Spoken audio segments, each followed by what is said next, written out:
Boa noite, igreja. Graça e paz. Amém? Glória a Deus. Que bom que você está aqui essa noite. Que você decidiu vir adorar ao Senhor. O culto somos nós que fazemos. Amém? Nós não viemos assistir culto, nós viemos sempre prestar um culto ao Deus Todo-Poderoso. Viemos sempre prestar um culto ao nosso Rei, ao nosso Deus, ao nosso Pai. Eu convido você a abrir a sua Bíblia comigo no livro de Marcos, o Evangelho de Jesus Cristo, segundo escreveu o evangelista Marcos, capítulo 4.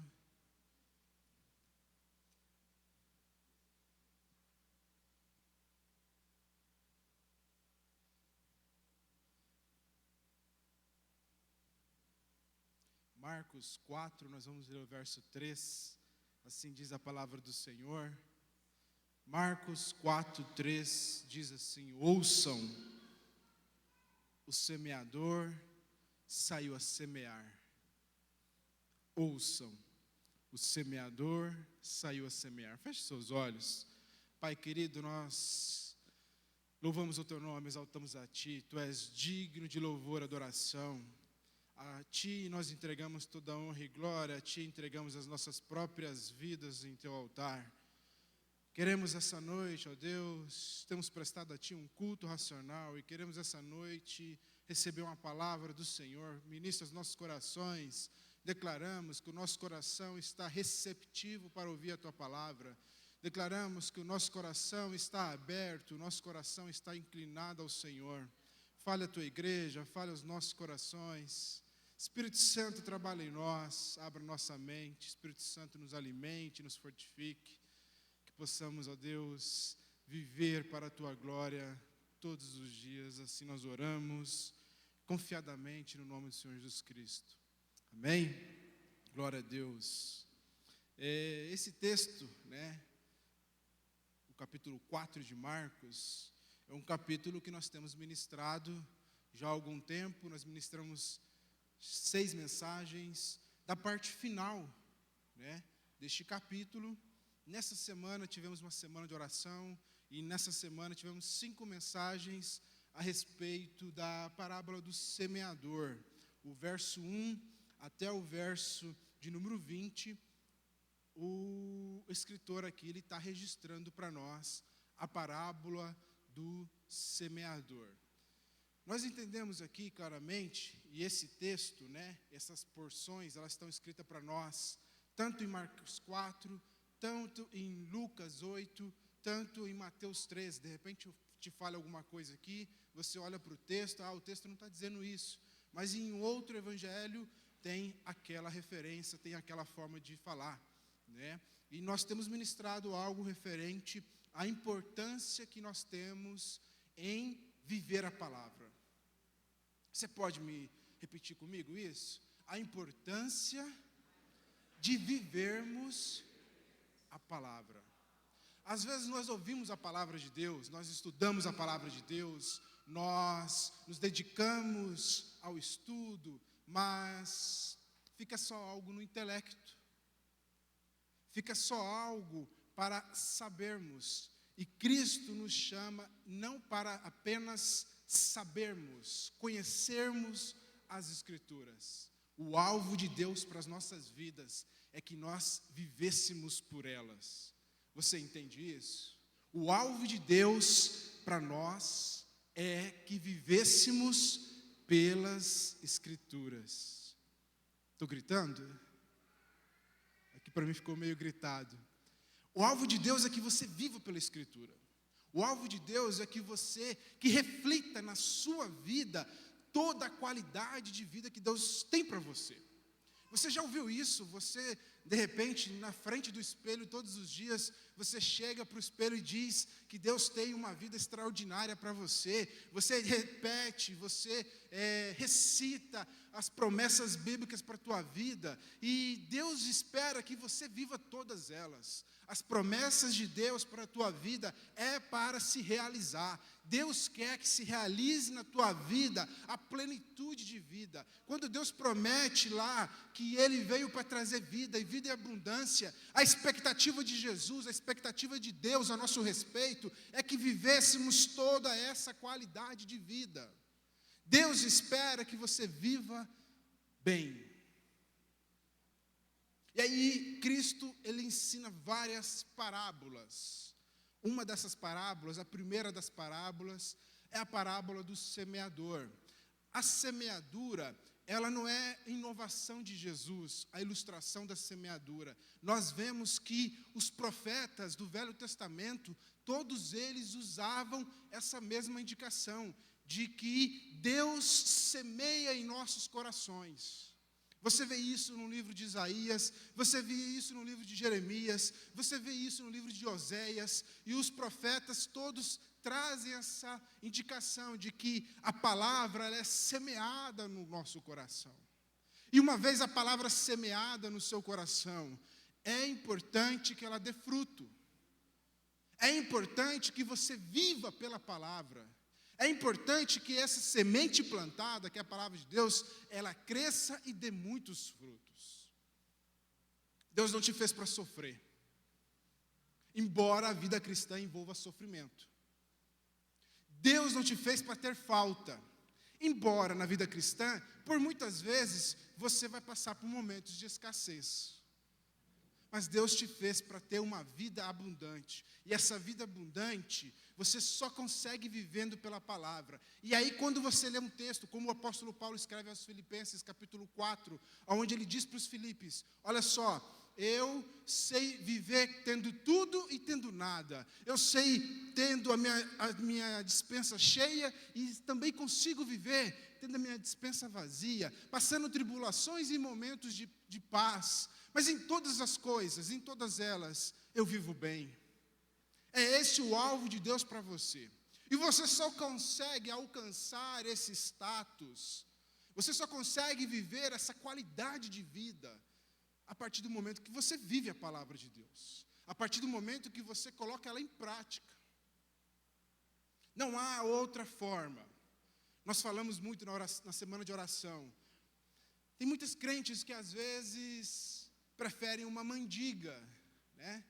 Acham que a vida próspera, acham que a vida plena, acham que a vida santa, acham que a vida casta, acham que a vida frutífera depende apenas de uma oração.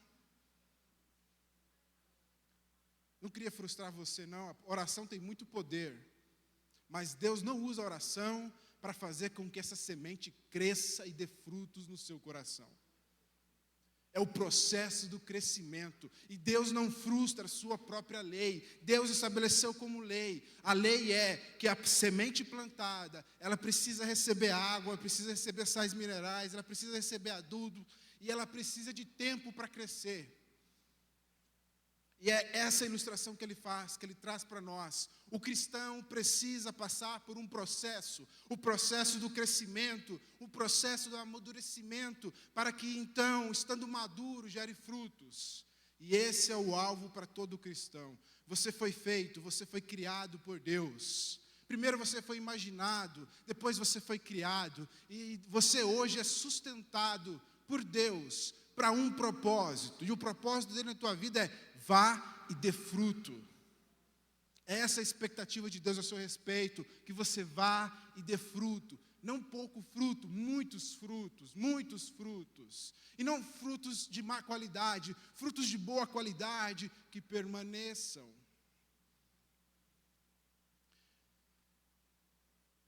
Quando nós lemos Marcos 4 inteiro, você bem se lembra, né?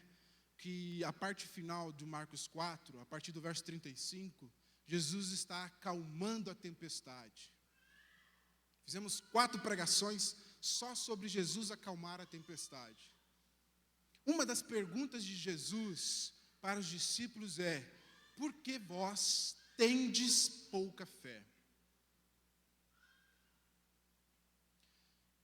Jesus imaginou, ou Jesus projetou, que ao final de um dia de ensino, ao final de um dia onde ele estava ensinando a palavra, plantando a semente, ele esperava que os próprios discípulos entendessem que eles poderiam acalmar a tempestade. Esse é um dos frutos. Que a nossa fé fosse capaz de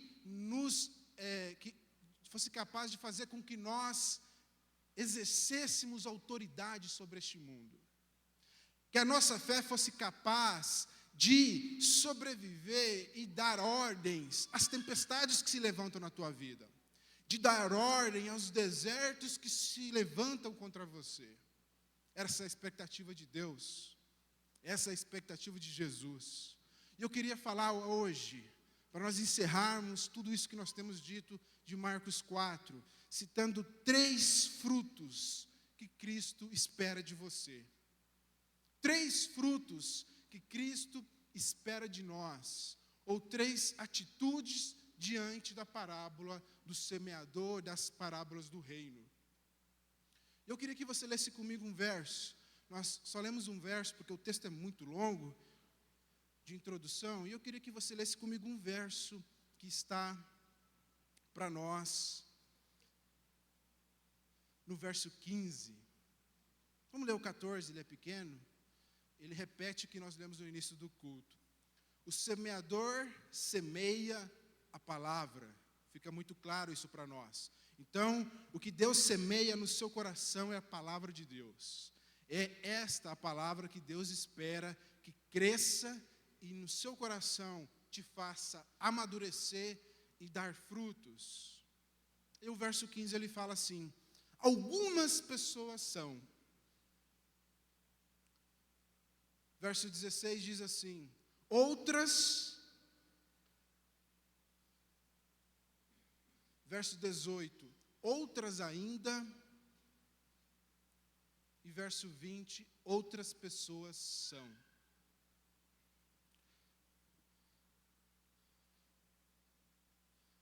A semente, sendo a palavra de Deus, a semente ela é boa e poderosa.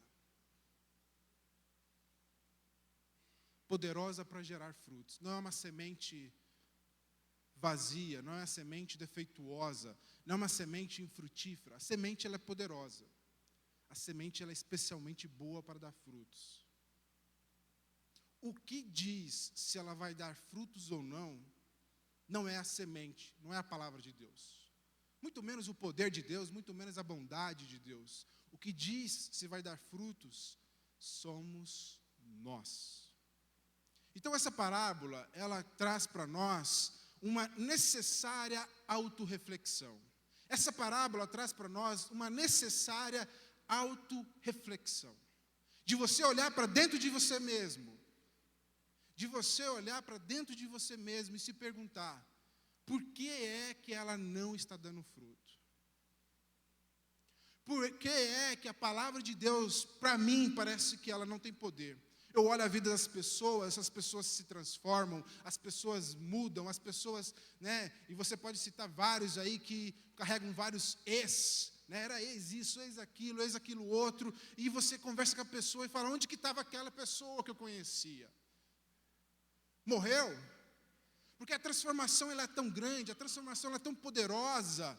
E por que acontece na vida das pessoas? Por que fulano consegue andar santo? Por que fulano consegue ser próspero? Por que fulano consegue sempre estar alegre? Por que fulano está sempre cuidando da sua própria vida e não está cuidando da vida dos outros? Por que ele consegue isso e eu não consigo?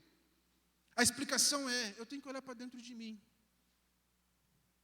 Eu tenho que analisar que tipo de terra é o meu coração.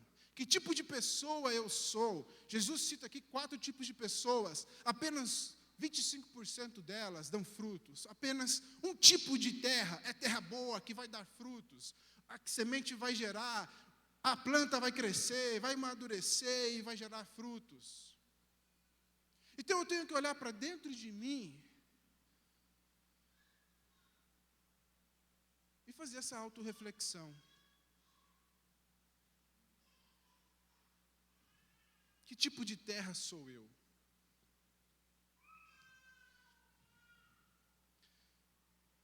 Há um tipo de pessoa, olha só, um tipo de pessoa que escolhe colocar a sua culpa, escolhem colocar a culpa nas circunstâncias e nas situações.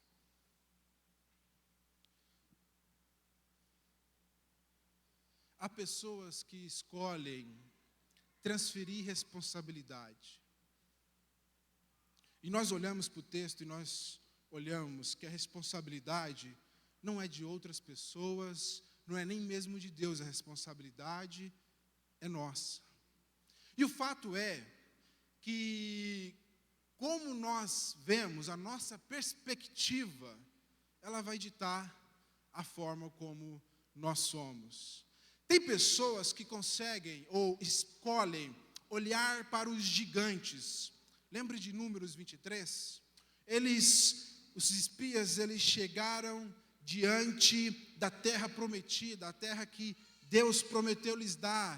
E aí, aqueles espias, eles olharam e eles viram gigantes.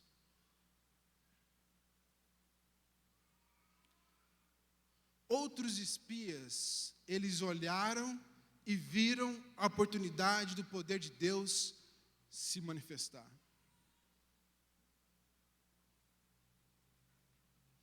Há um tipo de pessoa que Jesus retrata para nós, lá em Mateus 7, que é o tipo de pessoa que olha,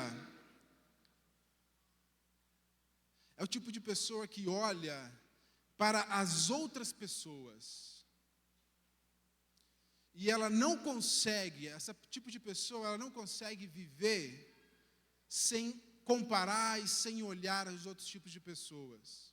É aquele tipo de pessoa que Jesus usa lá, né, começa o capítulo 7 de Mateus, falando do julgamento. É aquele tipo de pessoa que está sempre preocupado com a vida do outro. Está sempre preocupado e julgando o pecado do outro.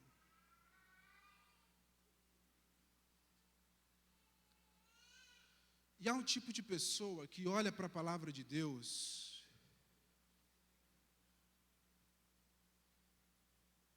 e ela se sente julgada pela palavra de Deus. E ela se sente refletida na palavra de Deus. E ela faz essa pergunta, tem uma canção bem antiga do PG, quem sou eu? Essa é, de repente, uma das perguntas mais importantes que nós temos que responder na nossa vida. Quem sou eu? Porque a partir de você se conhecer, a partir do momento de você se identificar, a partir do momento de você se enxergar que tipo de terra é você consegue estabelecer um plano de ação para mudar. Tem um tipo de pessoa que ele fala assim, ó, o inferno é aqui na terra. Já viu o inferno é aqui na terra.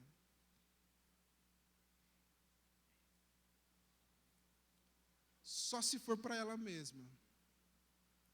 Porque eu te falo, o inferno não é aqui ainda.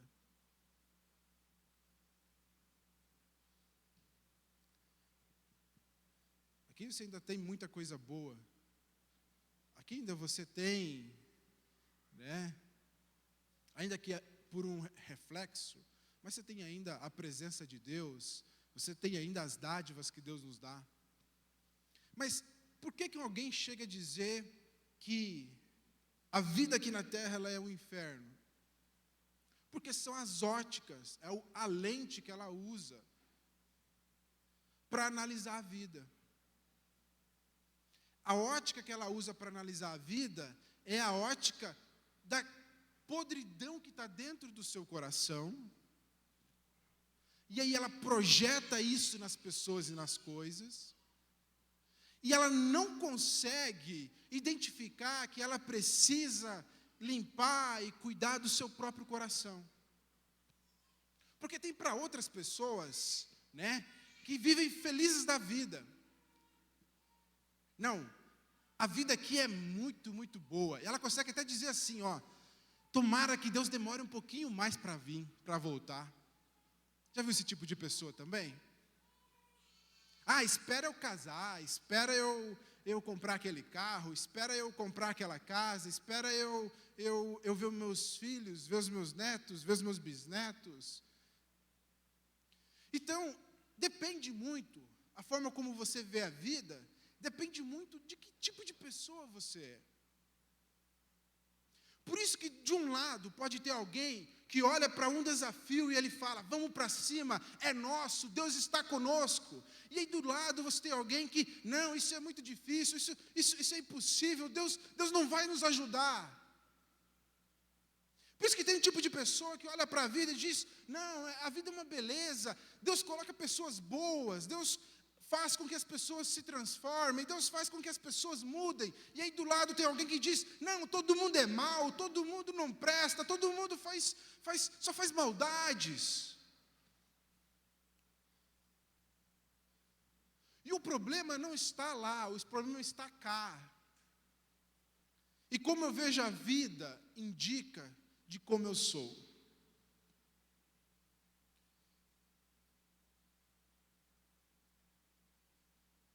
Não é uma questão aqui de pessimista ou otimista. A questão aqui é de você saber quem é terra boa e quem não é terra boa. Porque o terra boa, para ele sempre vai dar jeito. O terra boa, para ele sempre vai, Deus vai agir, Deus vai acontecer. Ele consegue ver, de repente, até na situação desfavorável, uma oportunidade para Deus agir. O terra seca, o terra, o coração endurecido, o coração superficial e o coração atarefado, ele olha para as situações da vida, ele diz, não vai dar certo. E preferem abandonar Deus. E preferem as paixões do mundo. Há um texto que ele é ignorado. Ou nós aplicamos ele apenas para a questão financeira. Quando o apóstolo Paulo escreve para Gálatas, ele fala assim, verso 6 do capítulo 6, ele diz que de Deus não se zomba. De Deus não se zomba. E ele continua dizendo, o que o homem plantar, isso ele colherá. O que você planta, você vai colher. É a ilustração, não tem uma ilustração melhor para isso do que a ilustração dos 1000 espelhos. Você já ouviu essa ilustração? A casa dos 1000 espelhos. Tem um cachorrinho, Um cachorrinho boa vida ali, sorridente, alegre, feliz, faceiro, de bom com a vida. Aquele vira-lata ali que é bem faceiro. Aí ele vê uma porta aberta, ele entra pela porta, é a casa dos 1000 espelhos. Lá tem 1000 espelhos. E ele começa a andar pela casa, e ele vê um monte de cachorrinho rindo para ele. Um monte de cachorrinho latindo para ele, comemorando com ele. E aí ele sai pelo corredor e fala, poxa vida, que casa maravilhosa. Quero voltar aqui outra vez. E aí, naquele mesmo dia, está passando um cachorro rabugento, Eu tenho um pug, eu imagino um rabugento, um pug, aquela cara, Um bulldog francês, inglês. E ele está, na sua rabugice, ele entra na casa dos 1000 espelhos, e ele começa a olhar, e está todo mundo rosnando para ele. Um monte de cachorro, 1000 cachorros rosnando para ele. E ele sai correndo, e vai pela porta, ele, Deus me livre. Nunca mais quero entrar numa casa como essa.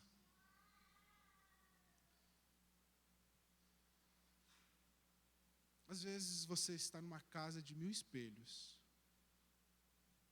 E aí às vezes você não consegue se enxergar. Quem sou eu? De repente está todo mundo rosnando para você. De repente está todo mundo te abandonando. Mas será? Eu estou colocando um será aqui bem grande. Será que não é um reflexo?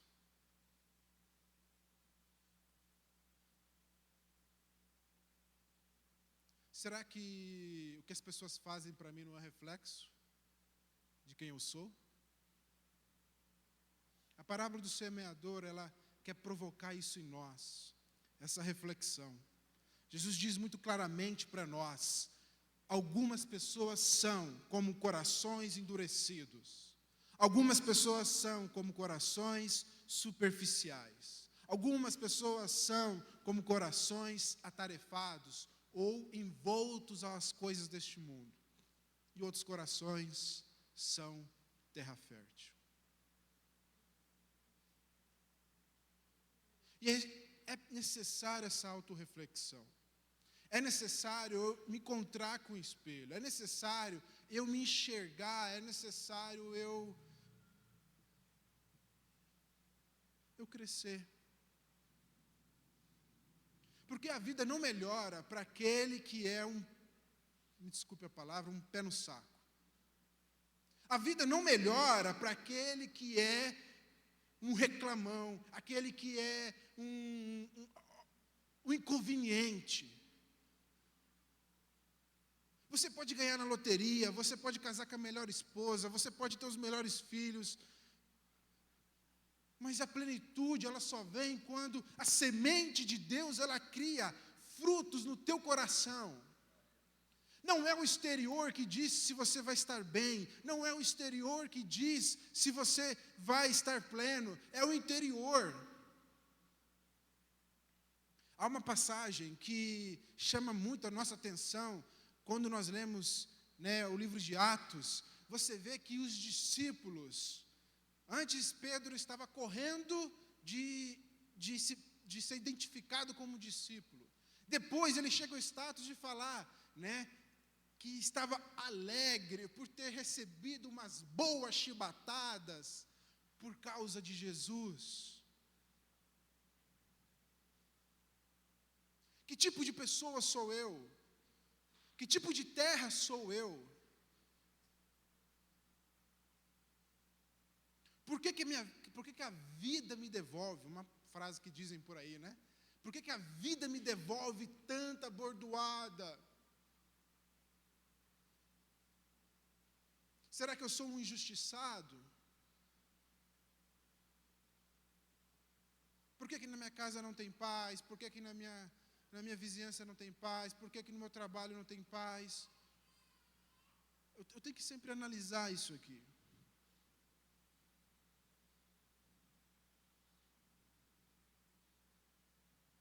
Há períodos que nós passamos por várias tribulações. Parece que o inimigo se levanta. Ele usa um familiar, ele usa um colega de trabalho, ele usa o seu chefe, ele usa o seu empregado, eu ouvi a Joyce Meyer falando esses dias, ele usa até o seu cachorro para tirar a sua paciência, para tirar a sua paz. Ele usa coisas que você ama, ele usa às vezes seus filhos. Olha só, às vezes o diabo usa a nossa boca. Tem um livro da Joyce, Eu e Minha Boca Grande.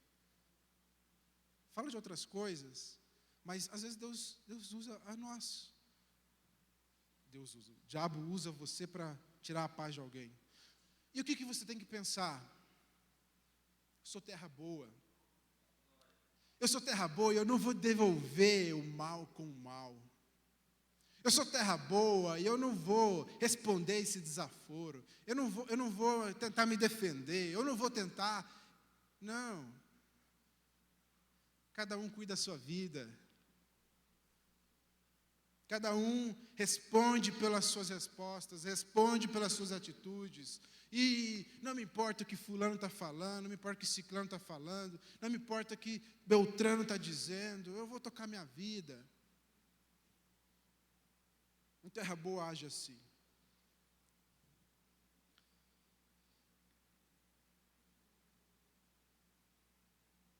Há um certo tipo de fruto está lá em Gálatas capítulo 5, os frutos da carne.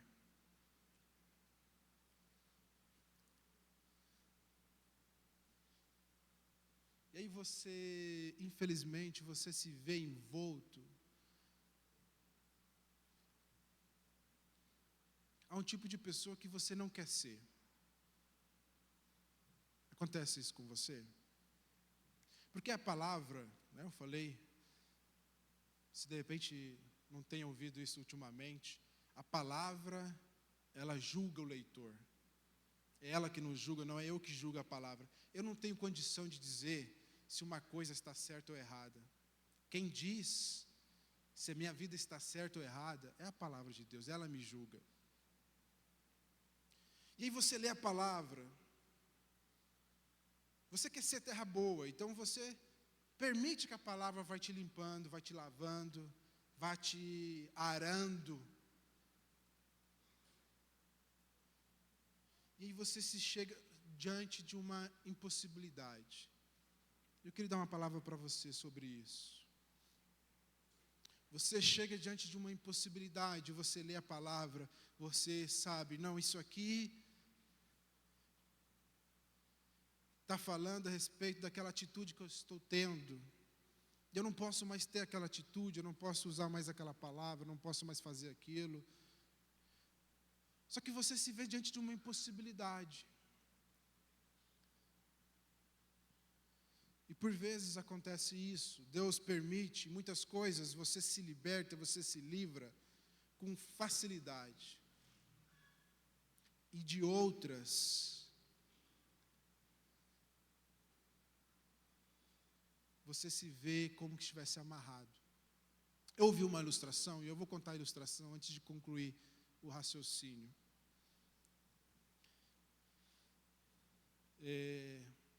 Tem uma ilustração no livro do C.S. Lewis, né? C.S. Lewis, um escritor cristão, um dos mais famosos de todos os tempos. Ele escreveu 7 livros falando sobre as crônicas de Nárnia. E aí no 5º livro, o livro A Viagem do Peregrino à Alvorada. Nesse livro ele coloca a ilustração de Eustáquio. Eustáquio é um primo de Edmund, aquele primo mala. Você consegue lembrar aí? Ou de repente, né, se associar. É difícil a gente se associar, né? A gente lembra de outro, mas a gente se lembra. É difícil. Mas aí vão para a viagem, e aí Eustáquio, por causa da sua ambição, ele coloca um bracelete de ouro. E aquele bracelete é amaldiçoado, ele se transforma num dragão. E aí ele tem que viver a sua vida como um dragão.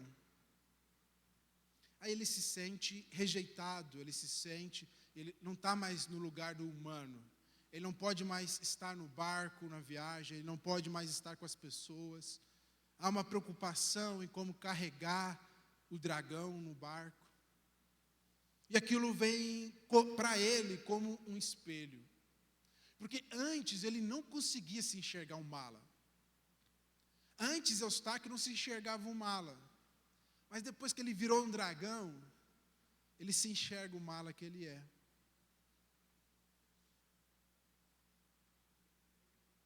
E aí um dia à noite, ele sem sono, ele vai vaguear, aí ele encontra com Aslan. Aslan, nos livros de C.S. Lewis, é a representação de Jesus.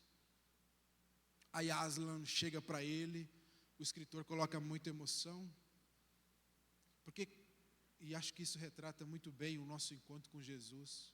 Sabe quando Jesus te pega de cheio, ele te pega na curva, que o seu coração até treme e vibra, você consegue sentir a camisa mexendo.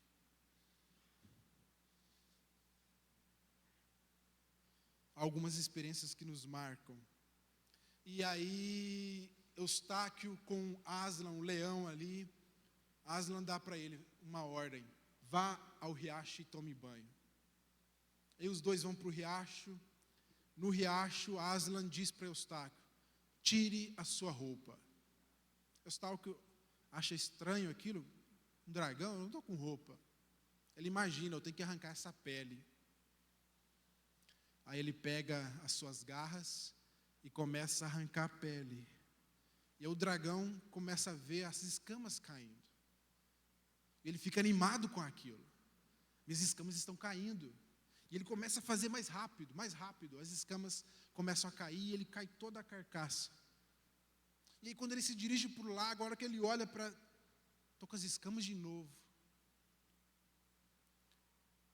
E ele começa de novo a arrancar com as suas garras, a arrancar aquelas escamas. E quando ele arranca todas as escamas, quando ele arranca toda a penagem, ele vai para tomar banho no lago, como Aslan tinha dito. E a hora que ele vai pisar na água, as escamas de novo. Aí ele entra em desespero.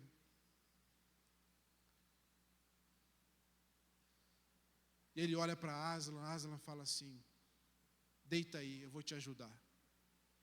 E aí Aslan, com as garras do leão, enfinca nas suas costas. Ele sente como se aquela garra tivesse entrado e perfurado o seu coração. E aí Aslan, com as suas garras, vai arrancando todas aquelas escamas do dragão. E aí quando ele se dá por si, ele olha para si, ele se vê humano novamente. E aí ele se vê humano, ele fica todo eufórico, a maldição tinha sido quebrada. E ele corre para o lago para tomar banho.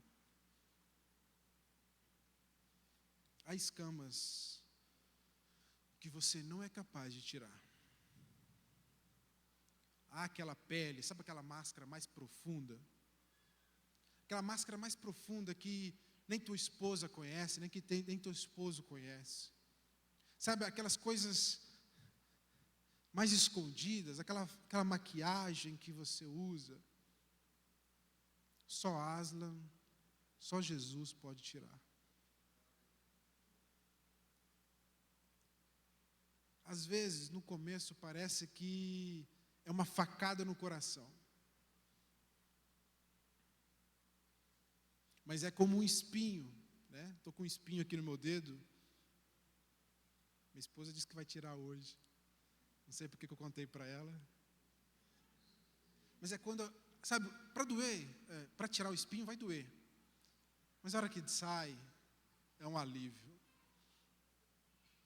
Tem umas camadas nossas que dói para tirar. Mas quando sai, é um alívio. E eu preciso experimentar isso. Eu preciso experimentar essa transformação que só a palavra de Deus, e a palavra de Deus com a ajuda do próprio Deus, para Ele fazer, primeiramente, me enxergar quem eu sou. Porque a gente não se vê como dragão. Primeiro eu tenho que me enxergar quem eu sou. E aí, me enxergando um dragão, eu falar: Senhor, eu não consigo. Essas escamas sempre voltam, elas sempre nascem. É como uma cobra que deixa a pele velha e nasce outra nova. Só que eu não quero mais ser um dragão. Olha só, alguém que é um desses 3 tipos de terra infértil, imagina que vida difícil que não é. Eu olho para mim um tempo atrás e eu dou glória a Deus porque muita coisa já mudou, muita coisa foi transformada. Imagina um tipo de pessoa que não consegue ver fruto. Tem muito esforço, mas não tem fruto. Você não pode viver uma vida desse jeito mais. Você não pode viver uma vida desse jeito mais. Parece que você está lutando contra a sua própria natureza. Decida hoje se entregar a Jesus. Às vezes a gente acha que se entregar a Jesus é só aquela primeira entrega, né? Quando você recebeu Jesus, parece que eu conheço todos que estão aqui hoje. De repente você já entregou sua vida para Jesus. Você recebeu a salvação, você foi tornado filho de Deus. Mas uma coisa que de repente que não te contaram é que a gente se encontra e se entrega para Jesus todos os dias. Não é uma entrega só, é todos os dias. Todos os dias você precisa subir um degrau. Todos os dias você precisa mudar uma coisa. Porque entenda bem, o alvo de Jesus, o alvo de Deus, não é só que você entre no céu, que você more na Nova Jerusalém. Não é o alvo de Deus. O alvo de Deus é mais amplo. O alvo de Deus para a tua vida é que você se pareça com Jesus. O alvo de Deus não é só que você entre no céu, é a expectativa de Deus, e não só de Deus, de toda a criação, é que você se manifeste como um filho de Deus. E como um filho de Deus, você é aquela pessoa não só santa, é aquela pessoa não só correta, é aquela pessoa que é obediente, e é aquela pessoa que consegue colocar em prática a palavra de Deus, consegue dar frutos. E quando Jesus espera que você vai acalmar a tempestade, você vai conseguir acalmar a tempestade, porque você já cresceu, você já amadureceu, a semente plantada, ela gerou frutos, e o principal dos frutos é fé. É acreditar que Deus vai estar com você, de que Deus vai operar através de você. É acreditar que Deus é bom e Ele não te deixou abandonado.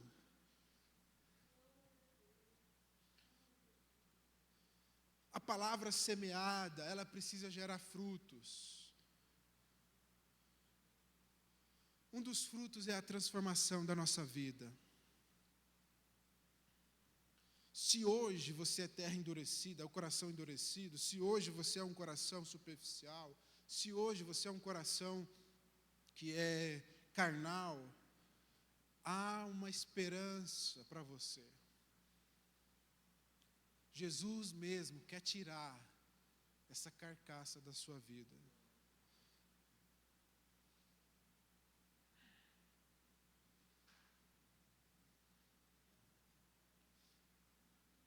Eu tinha preparado outros 2 pontos, mas eu acho que eu vou encerrar aqui hoje.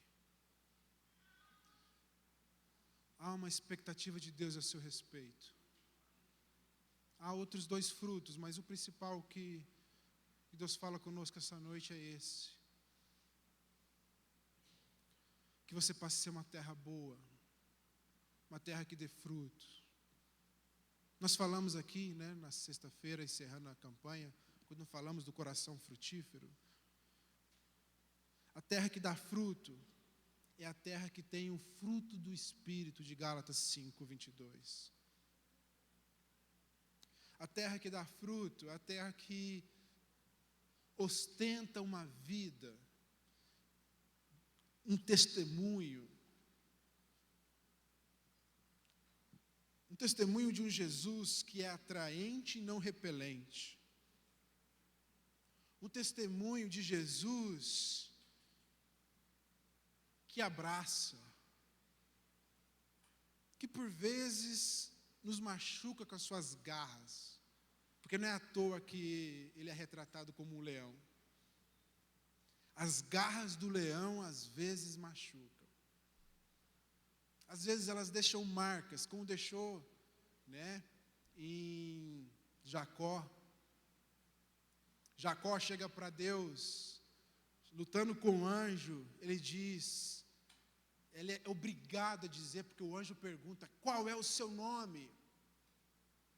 O anjo pergunta para Jacó, qual é o seu nome? E ele tem que dizer, o meu nome é enganador. É de repente a pergunta que Deus te faz, que tipo de terra é você, mas de repente, qual é o teu nome? Como que as pessoas te conhecem? Como que a sociedade te conhece? Como que a tua família te conhece?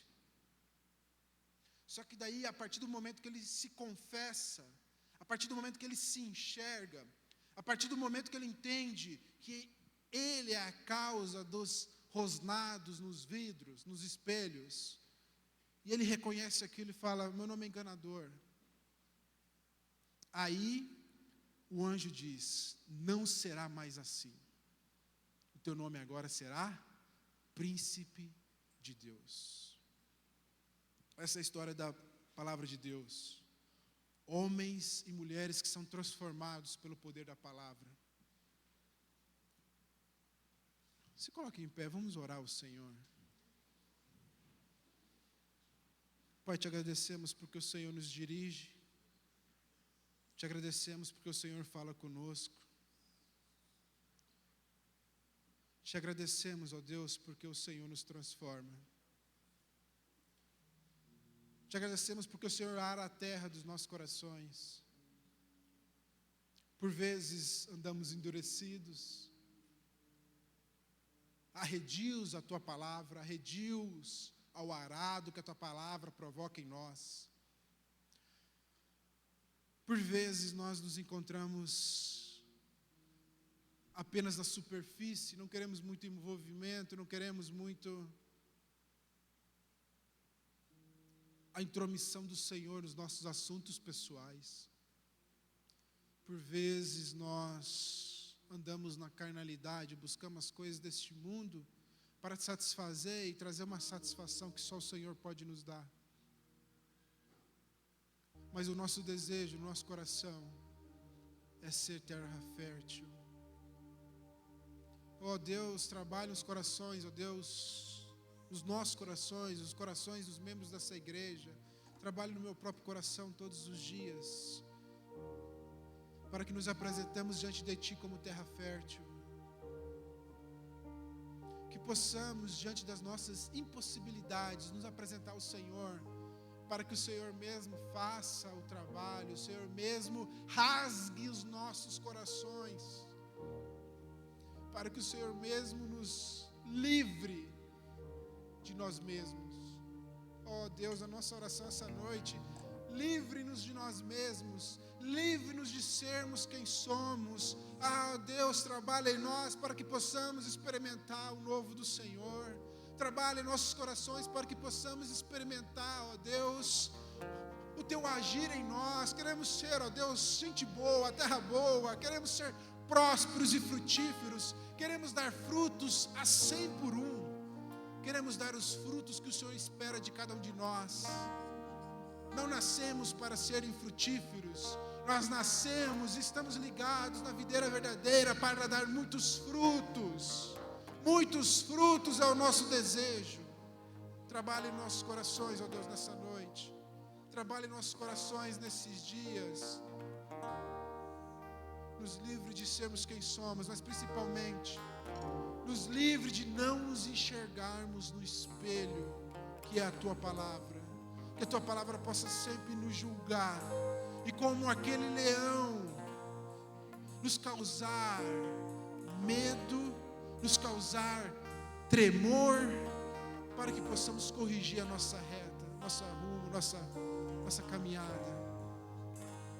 Assim nós Te pedimos, ó Deus, no nome do Senhor Jesus Cristo. Amém. Os irmãos podem se assentar só um minutinho. Tenho 3 avisos para passar para a igreja.